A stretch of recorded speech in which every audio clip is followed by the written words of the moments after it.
Hi, Vincent. Here, how are you? Hi, Chris. Good to see you. Good to see you too.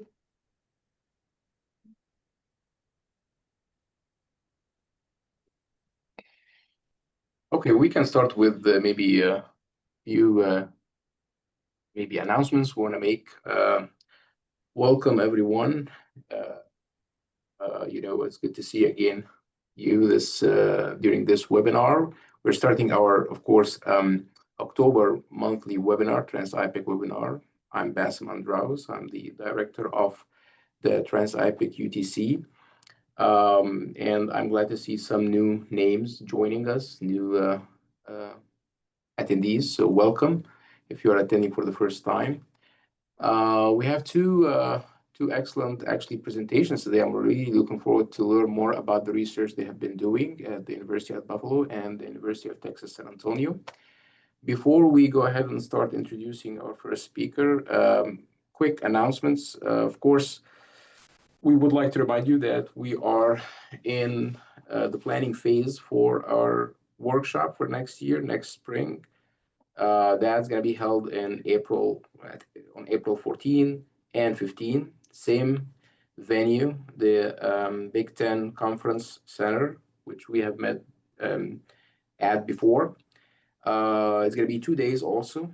So we're going to be reaching out to the researchers to start sharing their abstracts with us and their titles for the presentations they're going to be giving or the posters.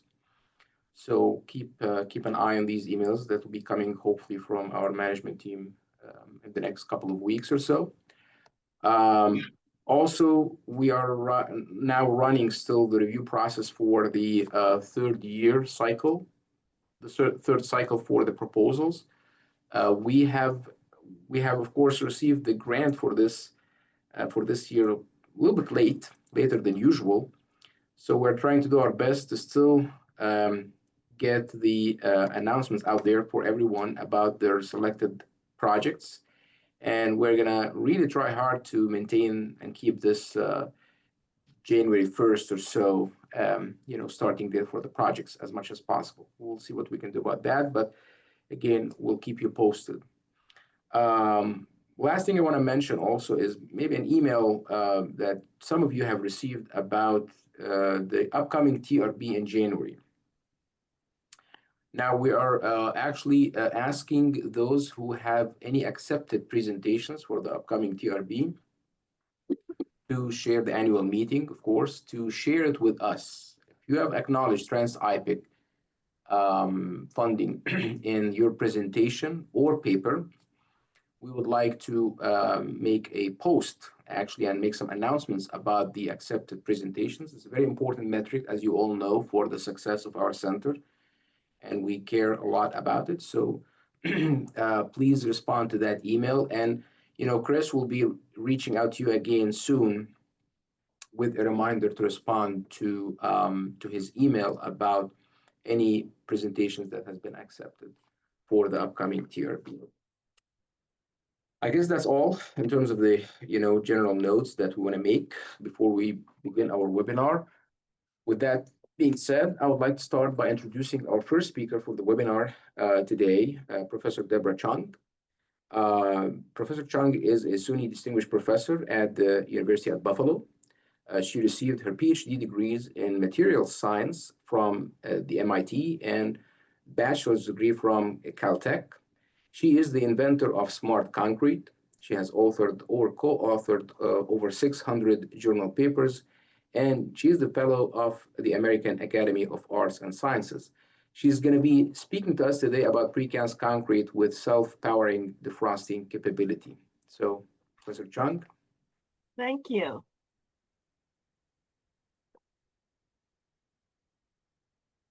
Yeah.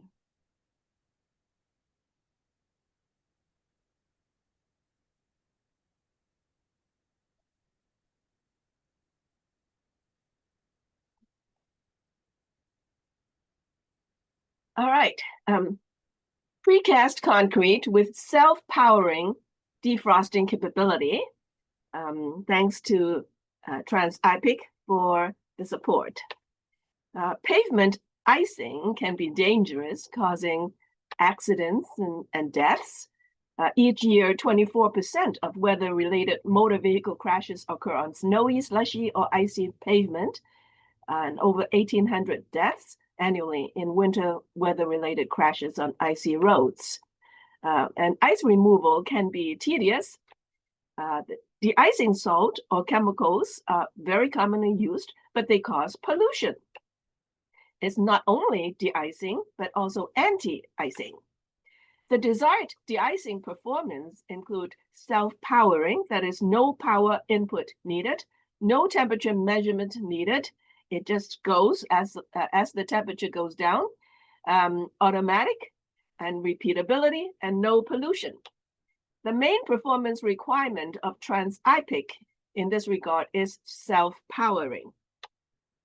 Walkway concrete for de-icing by heating using embedded pipes for warm water circulation is not self-powering. You see the pipes here. De-icing by heating using embedded electric cables also is not self-powering. Microwave de-icing using a waveguide that is in a moving truck also is not self-powering. Using concrete as a heating element that is resistive heating is not self-powering. And in using concrete as a heating element, one needs to put electrical contacts, such as the two meshes at the two sides of this slab. And this is the aftermath, using conductive concrete as the heating element. Conductive concrete, rather than conventional concrete, is needed here because the power, the electric power, is equal to V squared over R. V is the voltage, R is the resistance. And so you need to have a low resistance in order to have high power. And concrete without any conductive admixture is too high in resistance. So the conductive admixture is crucial. Comparing steel fiber and carbon fiber, both conductive admixtures, because the steel fiber has lower resistivity than the carbon fiber, the power is considerably higher. And this is my early work in 2004 for the case of steel fiber concrete. The current is applied as shown by the thin curve. And while the current is applied, the temperature climbs. And when the current is turned off, the temperature drops. Yeah, using concrete as a heating element for de-icing requires using conductive admixtures to decrease the resistivity by a few orders of magnitude. Temperature measurement is needed. It does not require temperature change for de-icing to occur. You just turn it on. De-icing occurs first at the ice concrete interface, so the ice comes off and there is no need to melt the whole thickness of the ice. But this is not self-powering. Another phenomenon that can be used for heating is phase change. That is, the liquid upon solidification gives off latent heat. And that is self-powering. And that has been demonstrated with the phase change material, or PCM, in the form of paraffin inside the concrete, and it releases heat upon solidification. Two setups here on the right are with the PCM, and the one on the left is without. The existing de-icing techniques suitable for precast concrete are these two: resistive heating using conductive concrete as a heating element, but this is not self-powering. Second is solidification latent heat evolution using concrete with phase change material, and this is self-powering. The techniques involving warm water circulation and electric cable installation are not suitable for precast concrete. The drawbacks of the phase change method are these: requiring either liquid PCM infused aggregate or PCM micro encapsulation, requiring temperature change for de-icing to occur. It does not work at a sustained low temperature. The new technique developed in this work is self-powering, and it involves the use of capacitors embedded in concrete. A capacitor is conventionally in the form of a sandwich with two conductor or metal plates sandwiching a dielectric material. Upon discharge of the capacitance, the electric current comes out and you can light an electric bulb. The concrete mix design we used involves Portland cement, water cement ratio 0.35, sand cement ratio 1, and we don't use any coarse aggregate. So this is not really concrete, but mortar. However, I'm just going to call it concrete. The capacitor design uses parallel plate capacitor in a planar geometry with two steel foils sandwiching a dielectric layer. And the dielectric layer is a 3D printed polymer film. And this dielectric layer is very small, 12.7 by 12.7 millimeter. That's ½ inch by ½ inch. And it's very thin, 0.1 millimeter thick. And that thickness consists of two printed layers, one plus 45 degrees, the other minus 45 degrees. And we have two stainless steel foil electrodes sandwiching a dielectric layer at their overlap region. And the two electrodes stick out so that we can make contacts easily. The electrodes and dielectric layer are joined by using epoxy. This shows the capacitor when it's not yet embedded in the concrete. And it's during electrical testing using an LCR meter. And the overlap region is where the capacitor is. This is the capacitor when it's half embedded in concrete, just to show you how it looks like. The capacitor is positioned horizontally in a mold with concrete cast below, above, and around the capacitor. There are two slots in the mold for two electrical leads that are steel foils to emerge. Cooling using a refrigerated circulating antifreeze coolant bath with the concrete specimen not touching the coolant directly due to a thin plastic sheet between the coolant and the sample. And the temperature is measured using an infrared thermometer. The capacitance is measured for the specimen with the capacitor incorporated. And two specimens are shown here, one without the capacitor incorporated, the other with. And the leads of the one with capacitor are connected to the LCR meter. But similar results are obtained whether we connect the leads to the LCR meter or not, as far as the cooling experiment goes. This shows the capacitance versus temperature during cooling and subsequent reheating for two samples of different curing ages. And the capacitance decreases upon cooling due to discharge, releasing energy for defrosting, and is restored upon subsequent heating due to charge, and it's reversible. Note that the capacitance is a few microfarad. That's considered a very high capacitance. The scientific origin of capacitance decrease upon cooling is that the permittivity of the dielectric layer decreases upon cooling. It cannot be due to thermal contraction, as this would have caused the capacitance to increase. The characteristics of the technique developed in this work is that the capacitance decreases upon cooling due to permittivity decrease, thereby discharging and releasing electrical energy for de-icing. The capacitance increases upon heating due to permittivity increase, thereby charging back. No temperature measurement is necessary. This shows the resistance versus temperature. The resistance increases upon cooling, and it's reversible upon subsequent heating. And the resistance increase is accompanied by the capacitance decrease that I mentioned. It's well known that the permittivity and the resistance are not independent of one another. This shows capacitive discharge heating demonstration, the temperature versus time during cooling. Two curves. The curve above is with the capacitor in the concrete.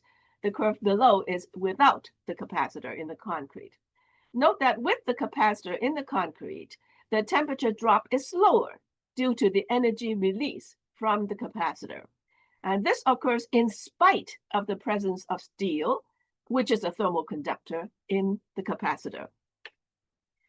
Capacitive discharge heating is a process where stored electrical energy is rapidly released from a capacitor to generate heat.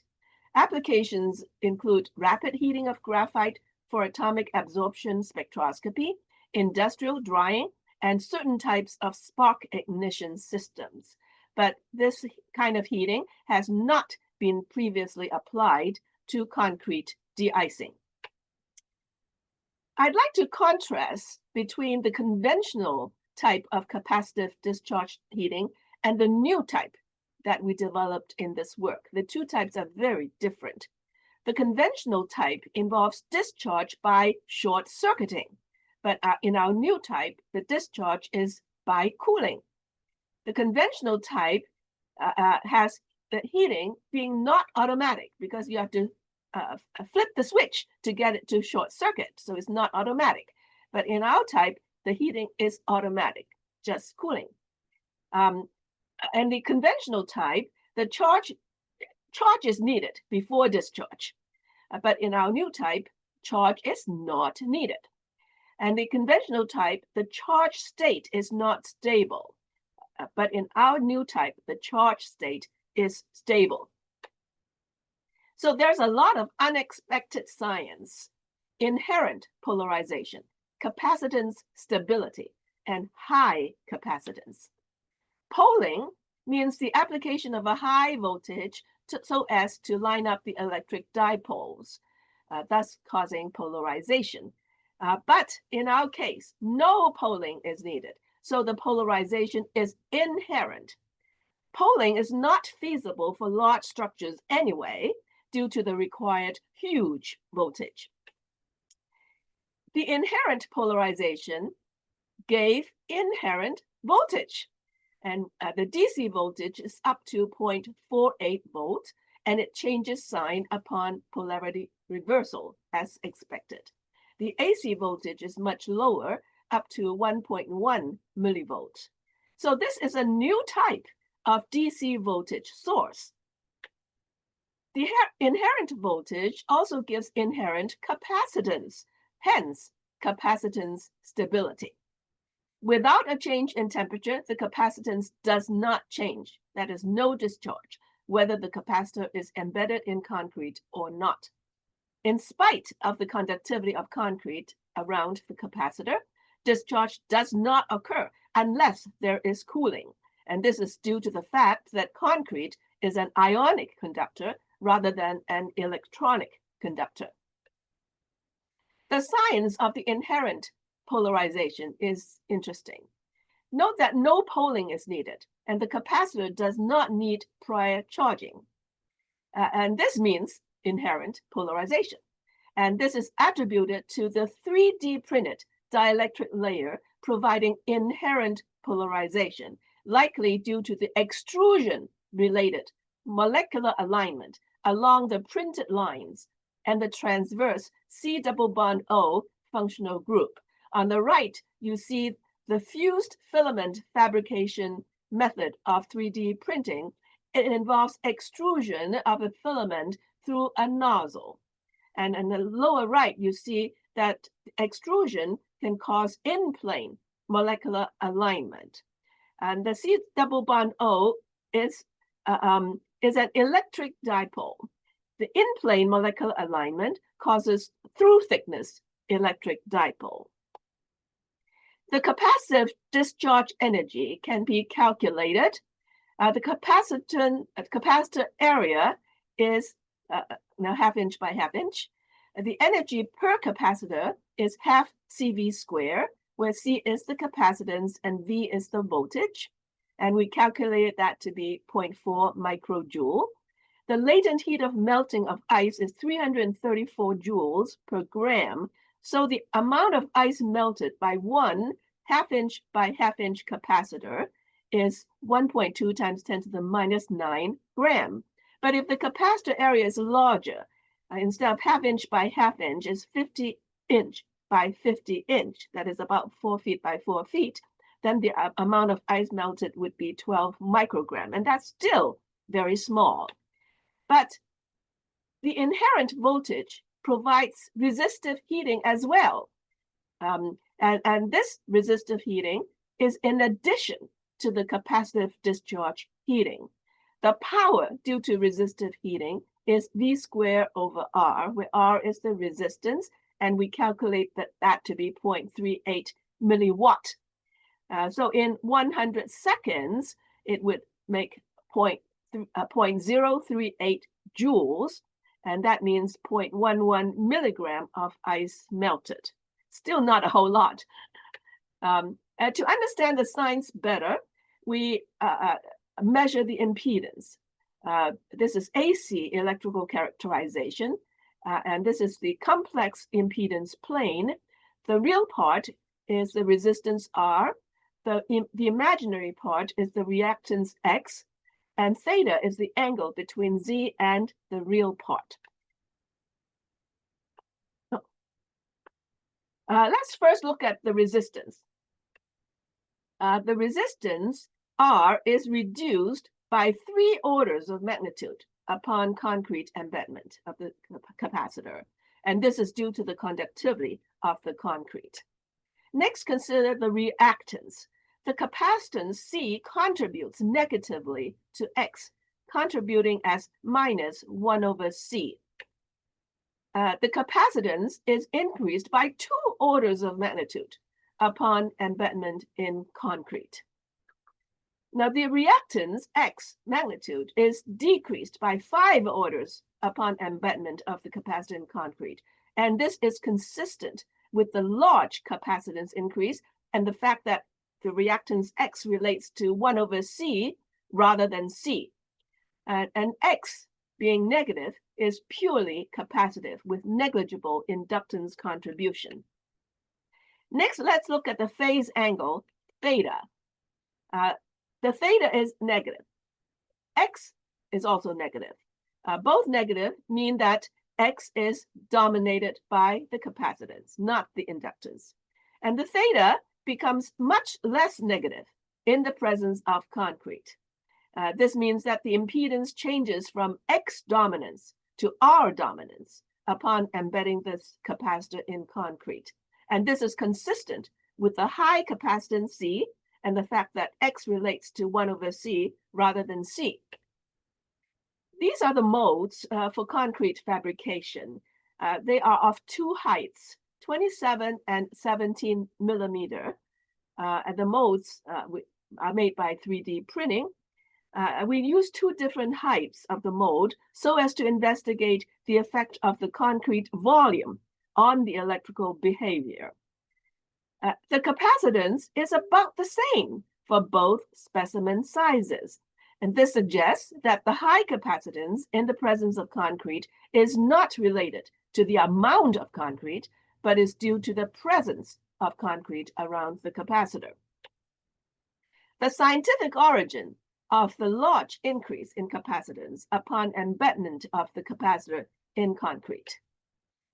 A capacitor involves the 2 parallel plates, and polarization of the material between the 2 parallel plates results in the charge Q. And the capacitance C is the Q divided by V, which is the voltage across the capacitor. The concrete decreases greatly the resistance, thereby decreasing the voltage between the 2 electrodes. And since C is equal to Q over V, the decrease in V causes C to increase. The decrease in Q is small compared to the decrease in V. The presence of concrete around the capacitor also enhances the fringing electric field, which causes the area of the capacitor to increase effectively, thereby contributing to increasing C. The attractions of the new technique are these: self-powering, no temperature measurement needed, that is automatic de-icing, as for the phase change material, no poling needed, no prior charging of capacitor needed, no aggregate modification needed. That modification is needed for the phase change method. De-icing occurs first at the ice-concrete interface. The drawback of the new technique is that it requires capacitor fabrication and requires embedding of capacitor in concrete. Also, it requires temperature change for de-icing to occur, and this is the same as for the phase change material method. I'd like to contrast between the phase change material method on the left and our new method on the right. The phase change method involves solidification of the PCM upon cooling, whereas our method involves capacitive discharge upon cooling. The PCM method requires PCM incorporation, whereas our method requires capacitor incorporation. The PCM method has its energy limited by the PCM latent heat, whereas our method has the energy limited by the capacitance and voltage. The PCM method gives high de-icing effectiveness, whereas our method gives low de-icing effectiveness. Both methods enable automatic de-icing and self-powering, and both methods require temperature change. For the PCM method, the latent heat is released at the fixed PCM solidification temperature, whereas in our method, heat is released at any temperature during cooling. The PCM method involves undercooling in the PCM solidification, but our method has no undercooling issue. The PCM method involves volume change of the PCM upon phase change, but in our method, there's no volume change at all.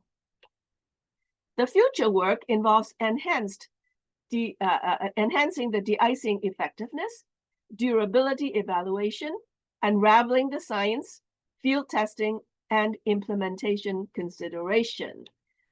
But within this seed project, our focus of our future work would be the first one, which is to enhance the de-icing effectiveness. So here's the conclusion. A new type of heating involving capacitive discharge and resistive heating has been developed, and a new method of concrete self-powering de-icing has also been developed. It involves embedding capacitors in concrete. The capacitor consists of two stainless steel foil electrodes sandwiching a 3D printed polymer film, 0.1 millimeter thick. No poling or prior charge is needed. Inherent polarization gives inherent voltage and inherent capacitance. The reactance is purely capacitive, and the capacitance, hence the embodied energy, increases by 2 orders upon embedment of the capacitor in concrete. The impedance changes from capacitance dominance to resistance dominance upon embedding in concrete. The capacitance decreases upon cooling due to discharge, releasing energy for defrosting, and is restored upon subsequent heating due to charge. Temperature change, that is cooling, is needed for the defrosting. Unlike phase change material, the temperature is not restricted. The capacitance decrease is accompanied by resistance increase, which is also reversible. No temperature measurement is needed, so it's automatic de-icing. Thank you. Thank you very much, Dr. Chung. A very interesting concept, very interesting presentation. We can open the floor now for questions. You can either type your question in the Q&A box down there, or you can raise your hand and you will be allowed to speak your question if you want to.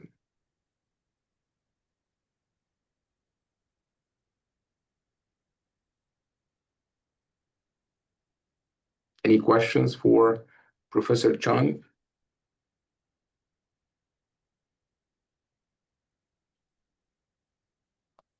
I think we do have a question here. Can you read that, Professor Chung? Can you see it? Have this concept being tested in field? That's the question. Concept being tested? Oh, not at all. This is a very new concept. We are still trying to develop that in the lab. So no field testing. Okay, any other questions? Another question, can you read that?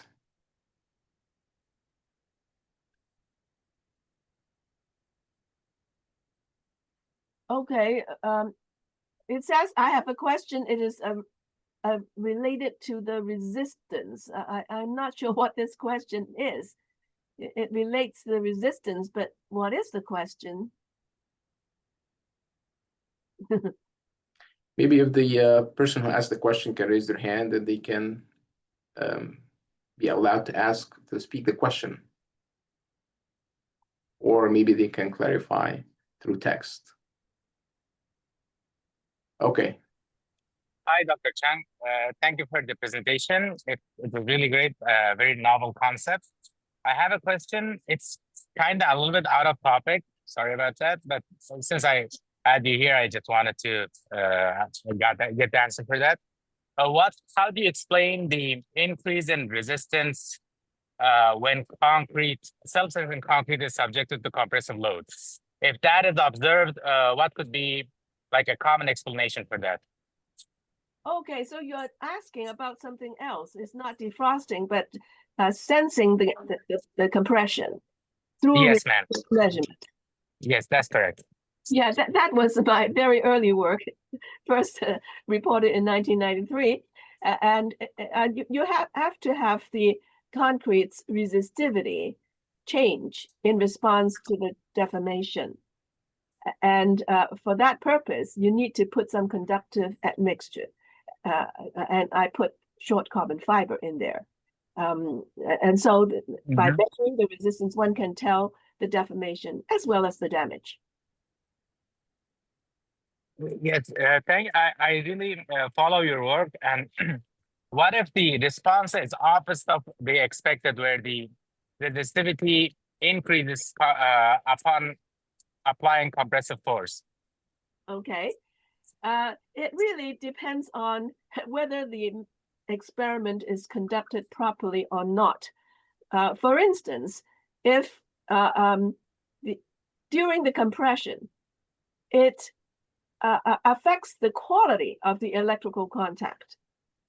Okay, and if the measured resistance includes the contact resistance, then it's possible for the contact resistance to increase, thereby causing the measured resistance to increase. So there are a lot of details in the experimental work that can cause odd results. I understand. Thank you so much. I really appreciate it. This was informative. Any other questions? I have one quick question. You showed the molds that you used for the concrete. Have you cast any concrete? Have you done any actual testing using these molds with the capacitor embedded in there? Oh, you mean mechanical testing? No. Have you done any actual defrosting testing on the size of the specimens with the 3D printed molds? Yeah, the results I presented are obtained using the specimens prepared using those molds. Okay. Now, as you know, roads and bridges, when they ice, they do that in cycles. So there's defrosting, and then maybe in a day or two, there is again icing cycle starts again. So how would the capacitor perform under these repeated and successive cycles of icing and defrosting? I don't expect difficulty because it's pretty reversible. Both the Is there a time window between each cycle that it needs to maintain before it can be active again and discharge of the I don't think so. energy? Yeah, it's just the electrical parameters changing, and the electrical parameters change pretty instantaneously. And I haven't done many cycles, but I just did a few cycles, and it seems pretty repeatable. The work is very interesting, Dr. Chung. I think that the one question that probably will be in the minds of so many engineers watching your presentation is scaling this up and how much energy we can really produce using this very interesting concept to de-ice our bridges. and roads, of course. So congratulations on this great work, and keep it up. And thank you so much for your time and sharing your expertise today and presentation. Thank you so much. Thank you. Now, with that said, let's just move to our next speaker, Dr. Jiannan Cai. Dr. Cai is an assistant professor in the School of Civil and Environmental Engineering and Construction Management at the University of Texas, San Antonio. Her research interests include creating innovative sensing, artificial intelligence, and robotics methods to enhance construction automation and robotics, civil infrastructure and building management, and community smartness and resilience. Her research has received fundings from various agencies, including the NSF, the NIST, and University, of course, Transportation Centers, Transset, and TRANS-IPIC, among others. She will be talking to us today about AI-based lift path planning for robotic installation of precast bridge components. Dr. Cai?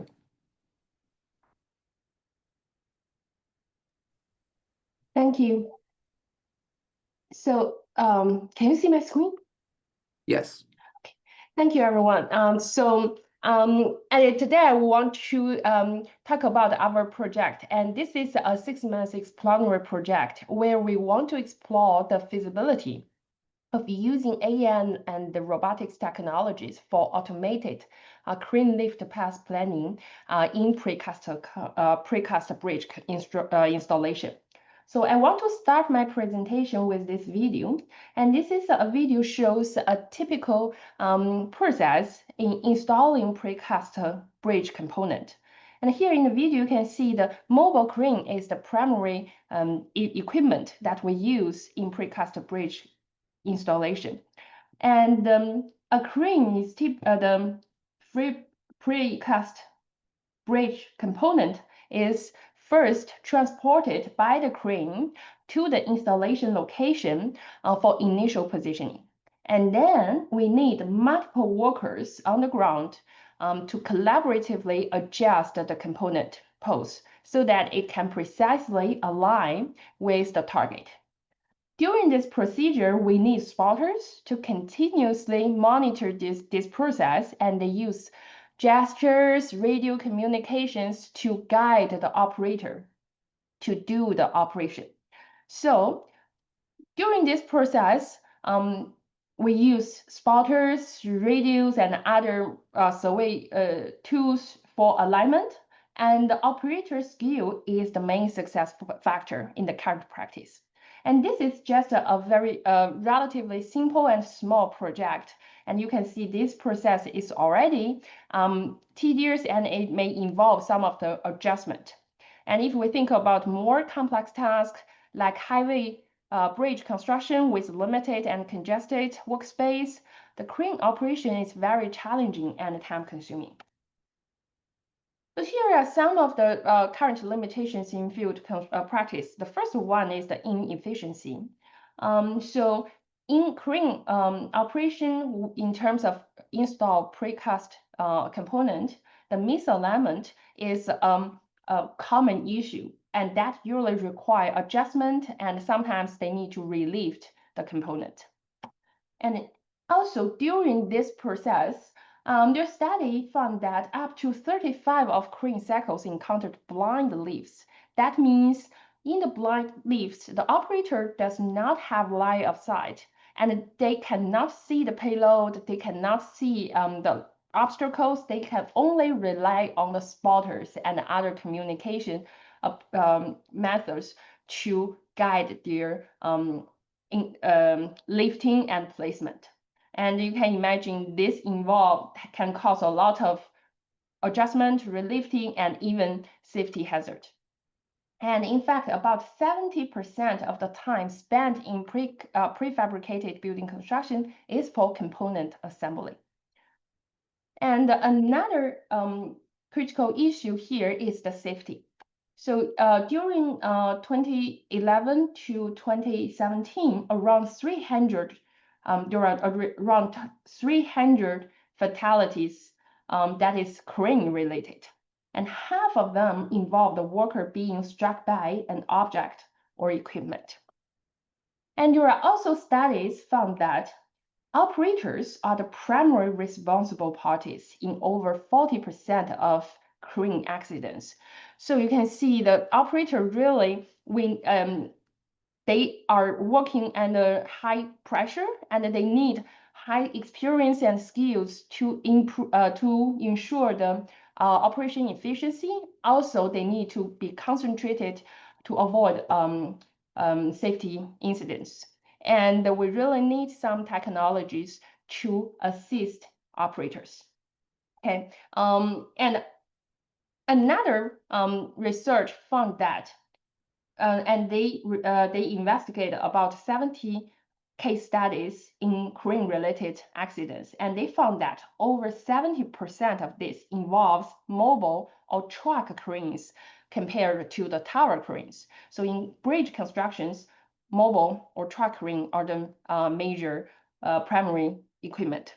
So with that, it is wide recognized that automation technologies could be a potential solution to help improve the efficiency and safety for crane lifting. And the study that classify the level of automation in this field into these 4 levels, and I will give you some examples.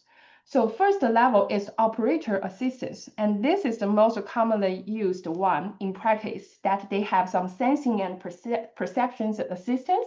For example, using sensors to locate where the payload are, and we can visualize that in the cabin using from sensor and camera feedback. Partial automation.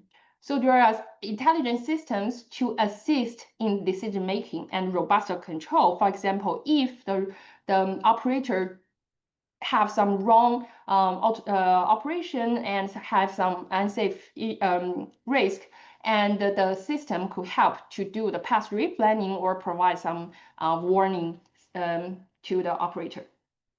And the next 2 levels are more higher level automation. The higher automation level, where the operator will work more like a supervisor for high level control, and the machine can automatically generate the lift path planning, and then operator will verify this plan and ensure everything is correct. And of course, the final goal would be the full automation. That means we have automated site monitoring, test planning, and lift control. Now, in the current practice, I would say the operator assistance system is the most widely used, especially in large companies and in modern equipment. And in research domain, there are a lot of studies focusing on the first 2 levels for automation, partial automation, and operator assistance. And there are a lot of studies working on developing multimodal sensor network to provide better situational awareness for operators. And also, they use AI and other information system to provide decision-making support for operator. Well, higher level automation is still remain underexplored. So in our project, we focus on higher level automation, and we focus on the automated crane lifting problem. We want to develop an AI-based method that can automatically generate a lift plan to provide high-level assistance. So we envision that such technologies could be used on existing cranes, so that it generates a plan and the operator will verify and verify the plan and execute the plan. Or it can be potentially deployed in future automated cranes, so including everything automated. And the goal is that we not only want to ensure the safety and the efficiency, we also want to reduce the requirement for operators' experience and skills, given the current workforce shortage as a wild concern across the industry. So I will briefly talk about the existing studies, the 2 types of existing studies on automated crane lift planning, which is most relevant to our project. So traditionally, methods were developed to search for the shortest path in a controlled environment and plan a sequence of movement to transport object between two points. So what does that mean? So in traditional or earlier method in automated crane lift path planning, people develop method to solve optimal paths for the crane, and most based on the mathematical principles. And then this is an optimization problem. Well, such approach can hardly consider the properties and the kinematic constraints of the real cranes, and of course the real challenges in the environment. And in recent years, more and more studies using AI-based approach because of the advantage in adapting to diverse environments and better generalization capability. And specifically, reinforcement learning has been used increasingly to generate human-like lift motions. And because it can consider the kinematic constraints of the brain, and it can consider different environmental noise and different configurations, it can actually generate human-like lift motions with swing separation and efficient trajectories. But what we have identified, there are still some gaps here. And we find that most studies focus on tower cranes in buildings, while the bridge installation while mobile crane remain underexplored. And we still need physics-accurate simulations to capture real mobile crane kinematics to ensure or to enable future field deployment. And you may ask why the tower crane is so different from mobile crane and why building project is so different from bridge project. So I want to briefly explain the uniqueness of such project, so that's why we do this research. So compared to the building project, bridge assembly has limited clearance and irregular geometry, and the bridge component is usually very large in size and also very heavy in terms of the weight, and also very long if you think of the bridge beam. So we also need, this is safety critical placement over traffic or water. And we require a collision-free movement and the deck and pier constraints not present in building sites. And the third one is kind of similar. The manual lift remain time-consuming and rely on spotters for fine-tune or alignment. In terms of the mobile crane, the dominant equipment for bridge placement is mobile crane. And mobile crane has higher flexibility, but more complex dynamics. It has more degree of freedoms and etc. And in comparison, tower crane methods assume fixed pivot and limited swing, but mobile crane move the entire base and create unique control challenges for safe automation. So that is kind of our motivation. In our project, we want to develop and test an AI-based framework for 3D crane lift path planning in robotic installation of precast bridge component. And this is an overview of our project, and I will briefly introduce this. We have two phases. First one is that we need to develop a physics-based simulation. That includes the virtual site model. We should model bridge construction site to the real world scale. We also need to model the dynamic crane model that includes all the control variables, actuators, similar to the real world crane. And of course, we need to define what is the task requirement. And the second part is AI model, and specifically we use reinforcement learning. And I will introduce this process in a high-level way, and we can discuss any technical details later. So the idea is that when we train a reinforcement learning model, our AI agent, will interact with the environment continuously.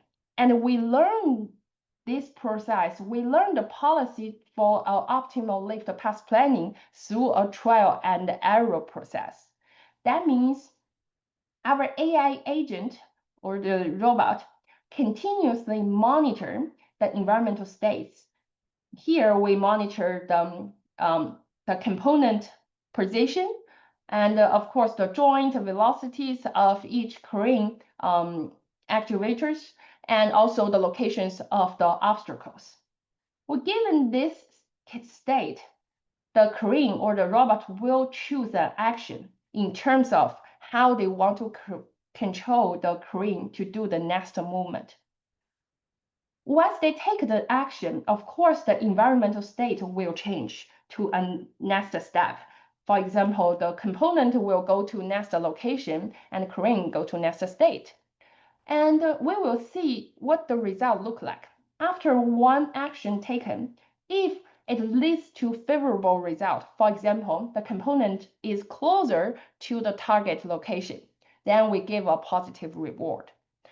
If it results in unfavorable result, for example, if the component hit some of the other structures or obstacles, then we give a negative penalty. By continuing this trial and error process, we eventually learn a policy that our AI model can automatically generate a lift path planning given the state of the environment and also the task requirement. So here I want to show this is the we use Mojoko as the physics-based simulation engine. This is widely used in robotics community. It can consider all of physics-based models and parameters.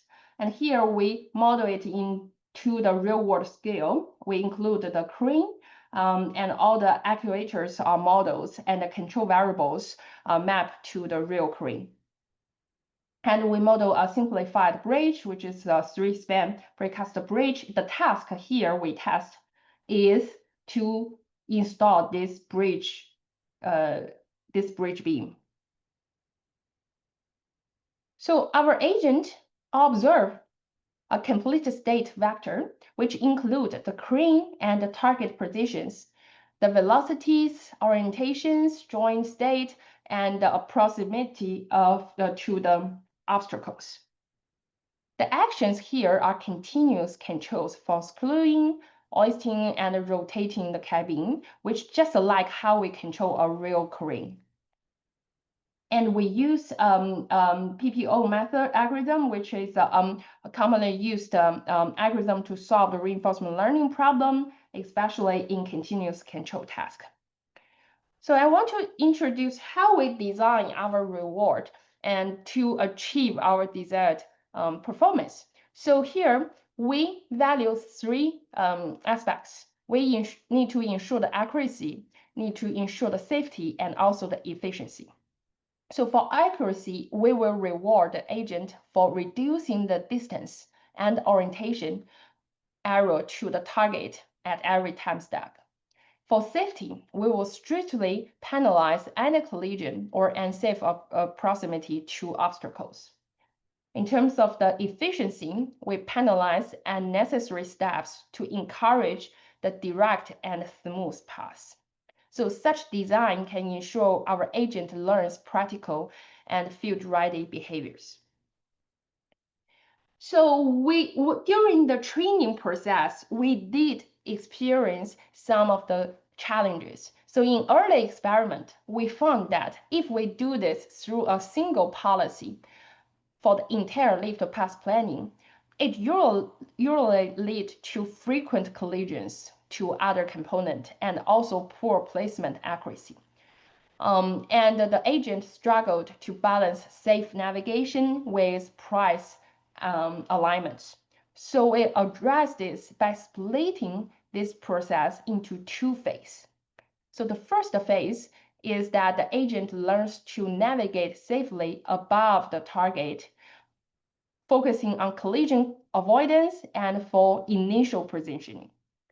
The second phase is that once it's above the target, that is in the blue position, the agent switch to a new policy focusing on lowering and aligning the component with high precision.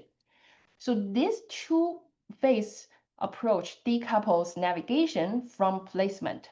So it's just a mimic how the real world workflow work looks like, how the operator do the installation. And it results that we run a lot of iterations for the training, and we finally obtain stable policy.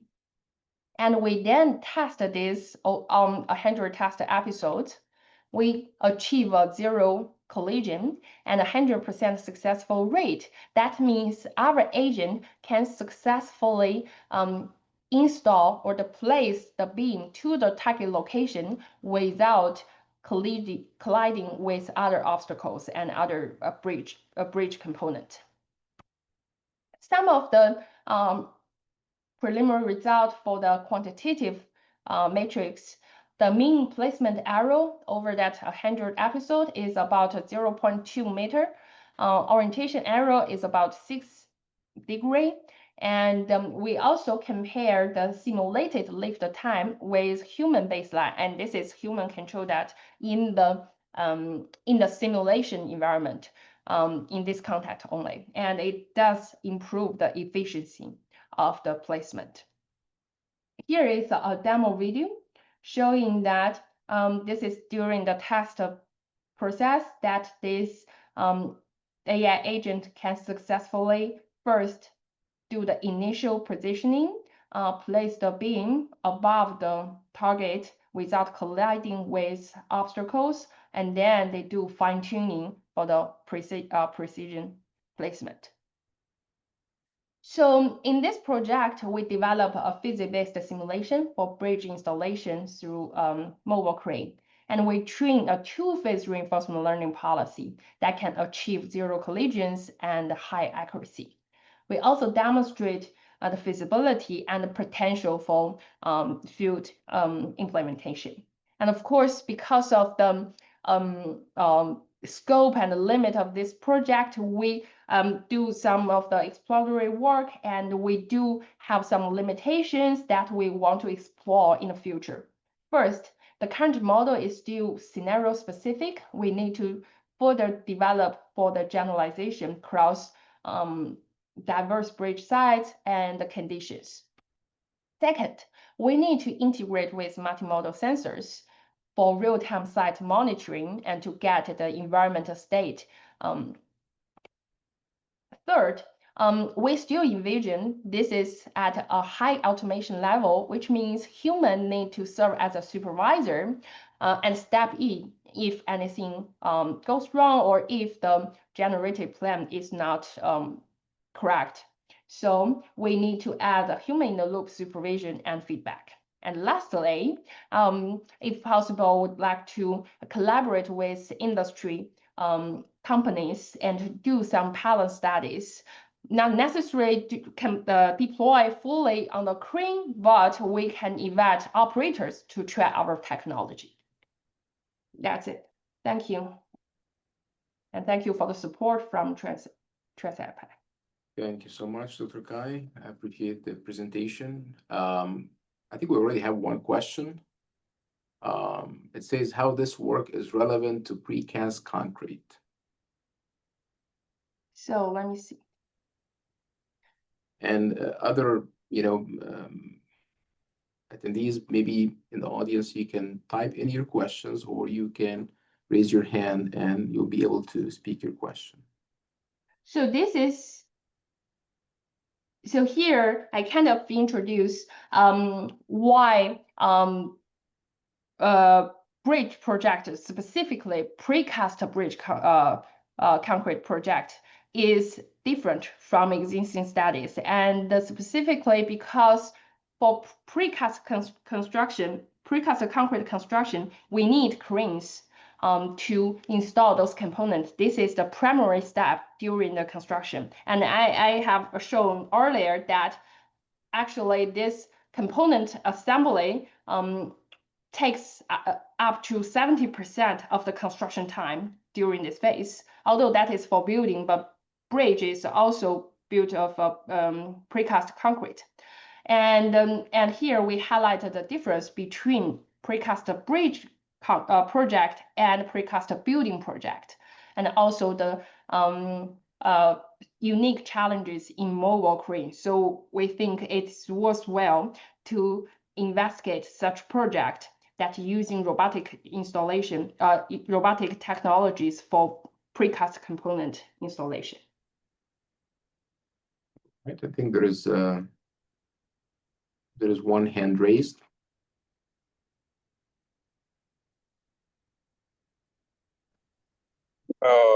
Yes,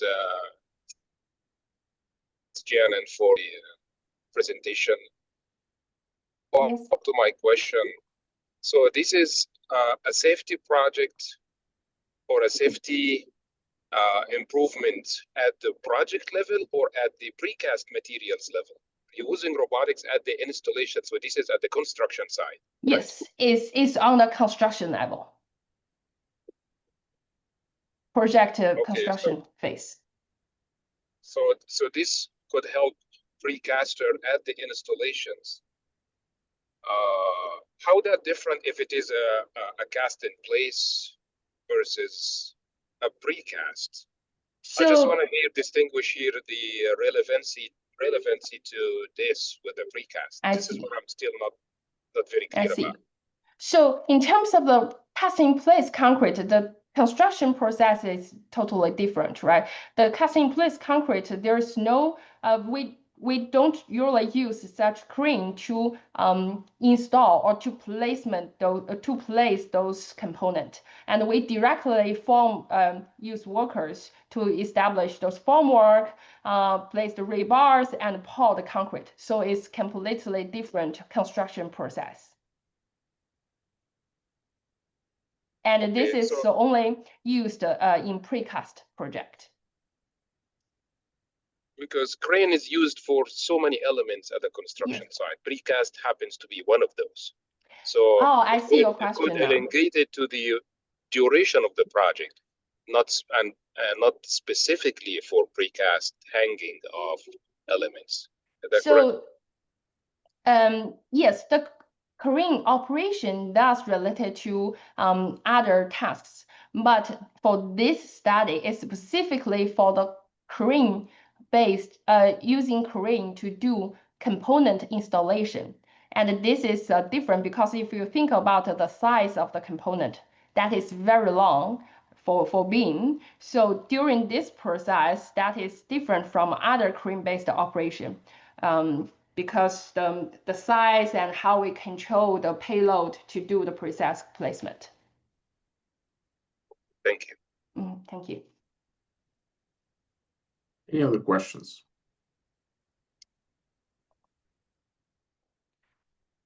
I guess, one question I have is that, of course, the topic is very interesting, but it's not new. And there are companies, crane companies there that have been doing research in this domain for many years. Yet we still see hesitance in adopting this automated lift path planning, and they end up doing the plan themselves for the operator to just use the crane. What do you think is the main hindering factors for adopting technologies like this in the construction field? So that is a very interesting question. We actually have another project doing exactly the same. So we did a survey and interview with industry companies, with industry folks, and specifically for equipment automation technologies. And some of the key takeaways is that, of course, the cost is one of the major concerns. And second, I would say the readiness of the technology. So although in the research community and also the commercial companies, those technology companies do all of this development, but we must admit that the current research or the technology development is still not achieve the requirement on the job site. And they see that the technology may lag in when they deal with complex environment, complex scenarios. So they have to rely on their human expertise. So that is the major, I think, reason that they hesitate to take this technology. And this is safety critical. So we don't want to rely on something, fully rely on technology at this phase. Sure, sure. I saw that you mentioned potential plans for conducting a pilot study. I think that will benefit this project a lot, especially if you have a project that, you ask the operator to run the crane independent from your analysis. Exactly. And compare both yes, paths. That's our plan. That could be a convincing, Yes. argument for them. And yes. from there. Very interesting work. Well, thank you so much, Dr. Cai. Thank you. And thank you all for your presence here with us today. We look forward to seeing you next time. And this concludes our webinar for today. Thank you. Bye-bye.